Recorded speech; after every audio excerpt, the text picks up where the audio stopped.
don't want to abuse your name. John Castanet, would I be correct? Is that the correct pronunciation?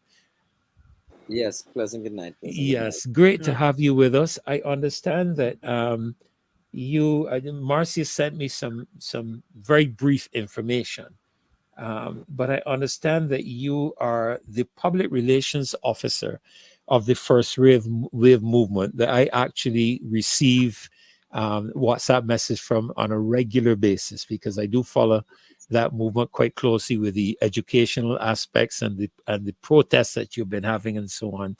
But I think there was something that happened recently in Trinidad, and she mentioned that you would be, as a matter of fact, she mentioned, Maxine, we have a very important gentleman here actually. She said to me that he is the grandson of the writer of the Trinidad and Tobago national anthem. That is correct. That is correct. So we I welcome really you, must say John. I love the what I love about Bajans, because you know that my uncle lives in Barbados. My father's side actually spent a lot of time in Barbados. So Barbados is like a second home to the Castanis. A lot of us actually. Okay. You know, so but I love the attention to the anthem that you all pay attention to on the show, Yes. because Yes. Thank people, you.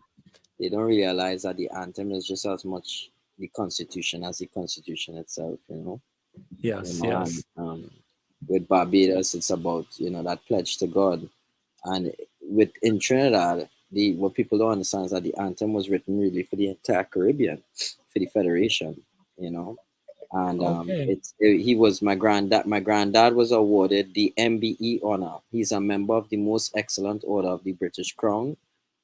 He is the third highest order from the Crown that he was awarded for the composition of the national anthem of Trinidad and Tobago, as well Wow. as his cultural exploits in the UK with Calypsonians and you know, pushing Calypsonians in the UK.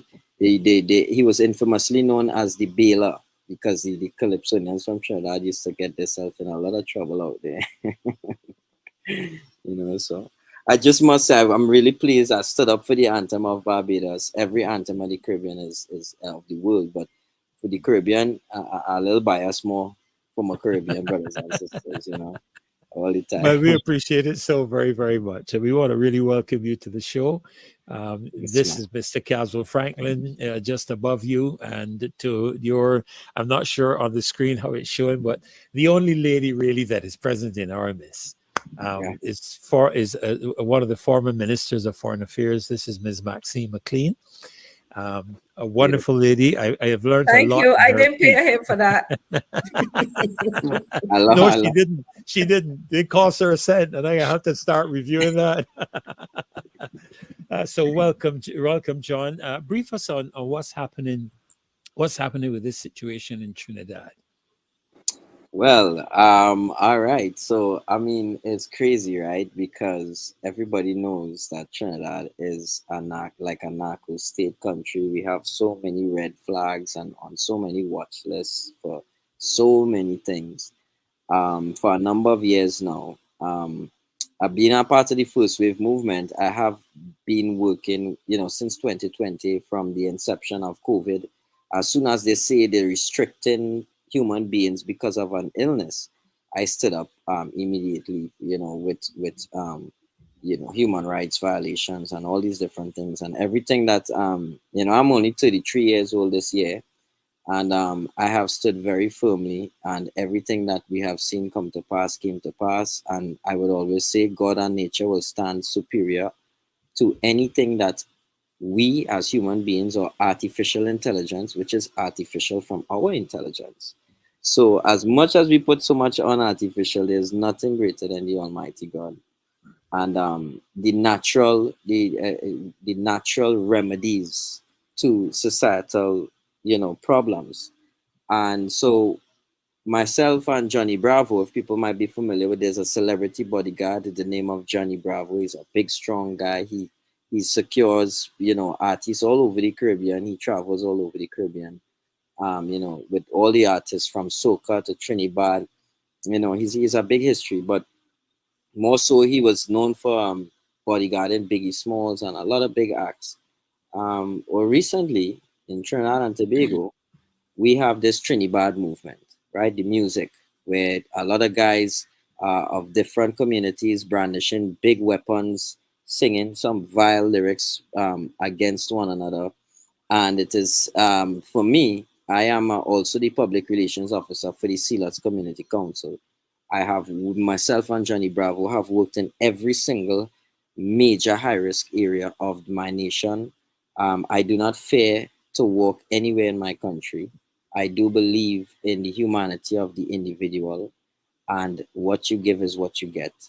And when everybody shuns these communities, they are resourced less and less and less. So during COVID, imagine resources get less. And when you think that they're going to up that we're going to get some corporate support, that we're going to get things to help out the community, it is actually like from COVID, it's just been a slow tightening of a grip for these guys in these impoverished communities, predating the Trinidad era, which is badness music, right? If we really to analyze our youth and why they behave in the way they're behaving and why we're producing this type of music and why it's reached where it has, it it has a lot to do with suppressing expression. So soca music and all, and if you have to get on the radio in Trinidad, everything is known to be a mafia, and you have to know somebody to get somewhere. So every single artist, and I'm a proud, feeling like a godfather of the Trinidad, because when nobody is going to shepherd these youths into a future to find progress, few of us would play midfield, as I would say it. So when you know about Prince Swanee and Kayla and a lot of big names that your grandchildren will know for sure, and your children will know for sure. I'm one of the guys that would have been in studio with them from the beginning, that would have been listening to their positive music. They have so much great, powerful, positive music that will never be played, that will never be heard. You understand? Soca music, reggae music, all these artists singing all these very vile songs, and picking up signs and numbers, and now Trinidad has a what they will consider a gang culture. But in the real honesty of things, it's not really a gang culture. It is a reality.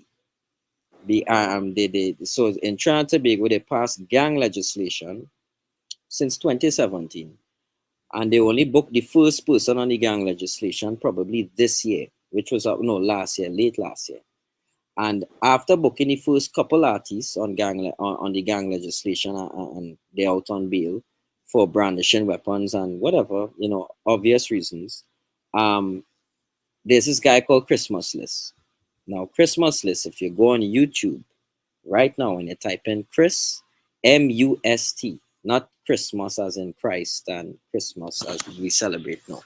His name is Chris Hughes, and it's a must list to see all these high risk areas that people will not dare to go in. He has been in Kabul, Afghanistan, Pakistan, Uganda, Congo, Somalia, Haiti. He has witnessed over 200 murders within 1 week in Haiti, within a small community that he was in. He's been to Jamaica, and then he left Jamaica and he came to Trinidad, right? So he comes to Trinidad. Everybody know, like every Tom, Dick, and Harry have a block, right, in Trinidad. There's no opportunity for the youth. They've been cutting, slicing jobs by the tens of thousands for the past couple of years. All of these things are publicized. I hear you all talking about the national security and how they use the national security to spy on the populace. Well, I mean, that's quite obvious in Trinidad because we have cameras everywhere, but there's no crimes being solved. It's hilarious at this point. It's actually it's hilarious. The reason why I say it's hilarious is because when they say during your greatest crisis is the greatest opportunity, and God is an amazing God. The Almighty God is a divine equation. He's a creator of equations. When you think one thing happening this way, something else happening that way. You never thought would plan. So Christmas List, who's an international traveler. This man traveled over 200 countries. I think he's been locked up maybe once or twice in Africa, right? So he comes to Trinidad, and he has toured every single major community in Trinidad, every major hood, right? Myself and Johnny Bravo, they had a 13-year war between the Rastas and the Muslims, right? I had to use my name, my grandfather, understanding of the anthem, and that, honestly, that's where I tell you, I know my people, I know my humanity, because from the biggest, most heinous gangster murderer, I tell you, every single one of them I met. I could tell you some of the biggest gunmen, all of them out free as a whistle, because the way how the justice system is, you're gonna get hold for a gun charge today, you're out on bail tomorrow, and you're out free, right? And they have guys with 20 something gun charge. How much are all kind of gun charge, murder charge? That is the system is literally come in. If you have your money to give us, if you have your money to kick back this one, that one, pay bap, you back out, right? And so that is how the system is, and it perpetuates one second,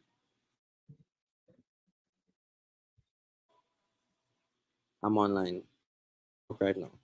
Yeah, so basically it's perpetuating, it's a very vice grip lockstep system in Trinidad and Tobago that has been lockstepping into degrading the society, and it is everybody's witnessing with their eyes and could see what's happening. Okay, so we're right there to Venezuela, Colombia, right? We had major transshipment points recognized by the FBI, CIA, every single body all across the world.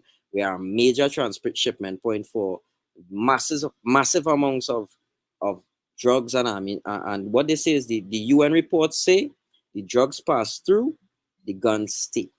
These are UN reports, okay? From since over 20 years now. They have reports, and so we are as youth of the country. When we see a guy like Christmas List, everybody excited because they see him in all these rough hoods and they come Trinidad. Oh gosh, they're giving us a big up, man. Now nobody shied. Every single hood that he went through, everybody sang the same song. You seen them with the big guns, You seen them with the mask up, You might see them with the mask off. Some of them brandishing the gun all how. But they saying the same thing is love. Don't judge me. Yes, I have my rifle on me. But the only reason we have rifle here is because somebody gonna come through that corner at an unknown moment and bust rifle shots right around this corner here. And if we don't catch them first, when them bust the corner, they're gonna be taken out. And in Trinidad, the badness is not like Jamaica. Right now, my Jamaicans call them and say, bro, what go on Trini, bro? Y'all don't understand badness. Because in Trinidad, if they can't catch you, they're trying to catch a man mommy, they're trying to catch a man child, a man granny, anything they're killing. And they're killing 3, 4, 5 at a time. And so we have to say, but what madness is happening? Because just 2 years ago, we brought a peace between Rasta and Muslim, where you would see 3, 4 bodies drop a day, right? Different places in the country. Now, and that's Rasta and Muslim, two of the biggest movements, right? Because I ain't gonna say gang no more, because it's legislations now that oppress our people. So we're not gonna. There's the words right now in the streets, they're not even using anymore, because it's a recognition of oppression now. It's a slow degradation, and as every gunman say, you all really believe a gunman could move big drugs in Trinidad and out of Trinidad? Who have the capability to do that? Come on. Who has the rights to allow ships to get clearance to come in, go out? And we're talking about when it hit to the US, they have massive, we talk 100, how much ever tons of cocaine. And these are all reports, it's happened over and over. And as every gunman would say, every one of them, because no, never had we had this opportunity before. Nobody in Trinidad afraid. They will speak for the camera. Plenty men don't afraid to dead, which is a very alarming thing, because too much young men are willfully giving up their life and existence to what I call a self-inflicted genocide. You know what I'm saying? There's only one type of people inflicting the genocide in Trinidad. And so Christmas List comes and he documents the whole thing. And the police, there's a secret police arm that made a call to him right after he came off the media, into the main media station, Guardian. Secret police called Johnny Bravo and says, yo, with Christmas, let's give him the phone. gives him the phone. They say, we'd like you to help us with an investigation. And Mr. Christmas, who's an international traveler and a Canadian citizen, told them, all my videos are up online. You can see whatever you have to see. I'm sorry if unless an investigation against me, I cannot help you because this is very risky stuff. We don't do that, right? He doesn't even ask. Everything he has ever went in a community to ask, it's on camera. He doesn't really have to have too much off camera. I've seen the editing process. It's very particular. He just gets to the truth. He doesn't even ask questions more than, why are you holding a gun? Why I'm seeing y'all killing each other? Why y'all killing each other? And then the general consensus is, number one, none of them could give a good reason why they're killing each other, which is a very good thing because everybody's recognizing that it's not making sense, that it's just a perpetual cycle. It has to stop somewhere. Number two, they all say we are lacking opportunity, right? We are massing youths and youths and youths lacking opportunity. Number three, young fathers being locked up, persecuted, have no jobs, so have to turn to illicit means. There are no government programs for youths. There's no government programs to transition youths into an employment circuit or even learning their own trade. They have certain things, and yes, they will have a certain quota, but if you really look at the reality statistics, an alarming amount of people are not going to school. They're not going to any kind of, we don't even know how people surviving when you go in some of these communities. So it's by the grace of God, Trinidad is not in complete chaos. You know what I'm saying? And what is happening now is that this guy gets locked up by the police. The police run an operation on Monday. They lock up 20 gang members. Well, so they say. They call Christmas and they tell him, we would like you to cooperate with us. He said, listen, I'll cooperate with everything that I have up online, no problem. When he told them he's not going any further, they said, are you sure you want to do this? He said, is that a threat? They said, you sure you want to do this? He said, hello, I'm going to the Canadian consulate. I don't like how this is sounding. He goes straight to the Canadian consulate. The Canadian consulate tells him, brother, you're in Trinidad and Tobago. This government is very known for what they do. Our advice as your embassy is telling you to get the hell out of Dodge right now. They told him, jump on a plane, leave Trinidad now. We have intelligence telling you, go, right? Chris, as he left the Canadian consulate, I cannot make this up, he is approached by two undercover officers. You sure you don't want to do this? He says, I'm not giving you guys anything. Look, I'm leaving. He goes home, he packs his stuff, takes a little nap, knock, knock, knock, wakes up, undercover cops again. They snatch him. They tell him, come on, you're coming with us. Give us all the devices. They give him a makeshift warrant that now seizes all his cameras, his equipment, his laptop, every single thing. So it's crazy how he could go from, you're not a suspect, you're not arrested for anything, you're not suspected for anything. We want your help. And then when you don't give us your help, we're going to arrest you and we're going to seize all your devices until further notice. No one was informed. So essentially, the TTPS of Trinidad and Tobago kidnapped a Canadian national. There was no information to his friends or family that he was detained by police. When he was detained, he was secretly being questioned without anybody knowing. I myself had to put out a video in the day and I said, where is Christmas list? Christmas list is missing. Now we are the guys we work with, IATF, with the guys in the streets, all these guys, to try and bring an awareness of a cultural awareness of us being Trinbagonian and bringing back the love and bringing the communication to understand one another. So when Christmas list comes down and everybody's communicating, we have a big opportunity for peace. We have a big opportunity for us understanding the common struggle, which everybody said the same thing: government not providing jobs. So, sorry to cross you, John, but just very quickly, because one of the things that we've been addressing has to do with our cybercrime bill in Barbados, and some of the legislative aspects that have been put in place where persons, we just saw it happen in Guyana, where the host of a show was actually arrested because of something that was said that was anti-government. And we are aware of the fact that in Trinidad there are some similar legislative aspects, and I'm just wondering if those are the kind of legislative aspects that your colleague would have crossed in terms of what is happening in Trinidad, because our cybercrime bill is still being debated, if we could put it that way. It's not been passed into law. It's not an act or anything of that nature, but we are watching what is happening in our sister countries. We saw what's happening in Guyana, and we are watching what is happening in Trinidad. And that's why this got our attention, because we were thinking that maybe what he's going through is as a result of the legislative aspect that has been put in place to kind of strangle expression Well, I could be, in I the could, country. sorry to cut you, but I could be very specific. I have the Sedition Act. All right, so they're trying to charge him under the Sedition Act. I like to call it the Right, Sedation.